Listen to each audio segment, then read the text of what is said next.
Are you thinking about purchasing a new home and wondering how to get started? I'm Sierra Tellez with Briggs Freeman Sotheby's International Realty here in Dallas-Fort Worth, and today I am going to share with you the first 3 steps to take when purchasing a new home. So step 1, and I think this is the absolute most important step no matter what anyone else tells you, you've got to get your finances in order.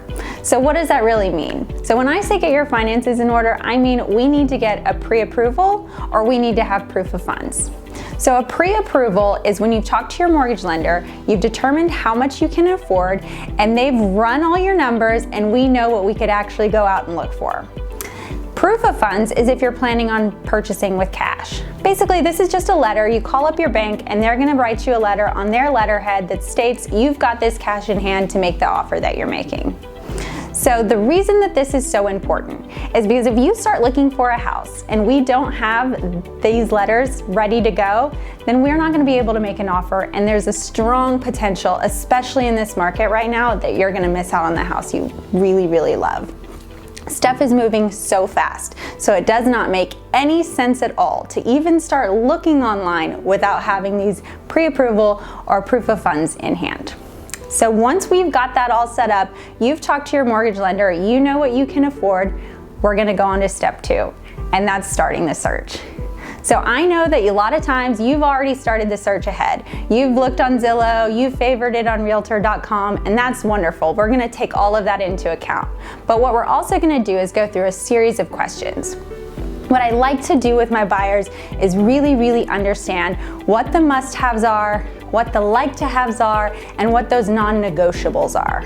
So must-haves are gonna be things like location, it's gonna be the zip code, it's not gonna be white counters, it's not gonna be a spa bathroom, it's not gonna be quartz or tile or anything like that. Those are like-to-haves. And if when we start the conversation, that's where you're headed with it and that's all I'm hearing from you, we're gonna take a step back. Because really, must-haves are things that nobody could change for us. So even if we had all the money in the world, we can't pick up that house and move it into a different city. So we really need to understand what those must-haves are. This helps me to know that I'm searching for the right thing, and it helps us move forward confidently when we're looking for something. So after we kind of go through that series of questions, I want to make sure that you don't ever feel like you're missing out. So we are going to look at those Zillow leads that you had and already favorited. Maybe there's some for sale by owners that you've seen that we want to take a look at, and also new builds. One of the things I like to caution my buyers with is not going to look at new builds by yourself. There are so many awesome builders here in DFW, but those sales agents at the new construction sites are representing the builder. They are not representing you. And there is absolutely no benefit for you to not have your own representation. So please be cautious when you do go look for new builds, still take your realtor with you. So once we've talked about that, we're gonna kind of put that all into a bucket so that way we're not missing out on anything. We're also gonna take a look at what's already active on the MLS. The MLS is the multiple listing service that realtors use to list their properties. So we're gonna put everything in there, and then we'll start more of a process of elimination instead of a process of selection. This makes it sure that we're not missing out on anything, that we are including everything that could potentially work. So once we've talked through all that, we've got your list set up, we'll send you daily emails. This is gonna be on the multiple listing service that I'll send you daily emails, so anything that comes up that hits your criteria, we can send that daily, we can send it several times a day, it can be weekly, whatever you prefer, but that way you're seeing this information in real time. And I know there are other services that you can pop in and see stuff, but it's not real time. So this is really important that we kind of use this service to stay organized. It allows me to see stuff that you favorited, stuff that you liked, and then stuff you got rid of. And then I can kind of tweak from there to say, okay, you know what, she's not liking or he's not liking anything in this area, we're gonna take that out of the search. Or we can have an additional conversation on what it is about that you don't like to kind of remove that from the search. So as we continue on, you finally say, hey, look, Sierra, I have seen three to five houses and I really wanna go out and see them. Perfect. I'm gonna set up showings for us. So what we'll do is we'll probably see a few things at once. That way we can kind of knock out a few things in one day.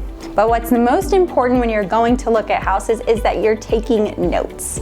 Because once you see one house, you start to forget what everything looks like. You start to forget that, oh, this one had that back porch that you really loved, or this one had that master bath that you really, really liked. So we want to make sure that I'm taking notes and that you're taking notes too, so that we don't forget the things that you loved. So we've looked at a few houses, you've finally seen enough, and you found the one. What happens next? That's step 3. We are ready to make an offer. So my job in this process is to really speak to the listing agent. I want to know what is most important for the seller. We're going to let them know that we're interested. We're going to find out if there are other offers on the table, and then we're also going to find out what's most important to the seller. And what I mean by that is, how quickly do they need to move out? Are they going to need to stay in the house longer after they sell? We want to know all of that information, so when we write our offer, we're including everything that they could potentially want to make our offer look extremely strong. So once we get ready to make the offer, there's going to be some information that I need from you. That's going to be how much we want to offer. We're going to get to that number because I'm going to run a comparative market analysis, and we'll talk through that to understand what the fair market value of the house is. So a comparative market analysis is going to take a look at all of the like properties that have sold in that area in a certain amount of time frame to help us get to that offer price. From there, I also want to know the down payment amount. So your lender and you have already talked about this. You already know how much you can put down, and that's information that I'm now going to take to help us write the offer. So the down payment amount, the offer price, and then we're also going to want to know how much earnest money you're going to put in. Earnest money is our good faith deposit that we are serious about our offer. So this is generally around 1 to 2% in this market. From there, we also want to know the closing date. Closing date is the day you get your keys. It's the day that we fund the loan and you take possession of the house. Last thing that we want to know is the amount of time that we're going to take for the option or inspection period. So during that period, we have a set number of days. That can be anywhere from 5 days to 15 days. Really just depends on the other offers in hand and how quickly we can get our inspections done.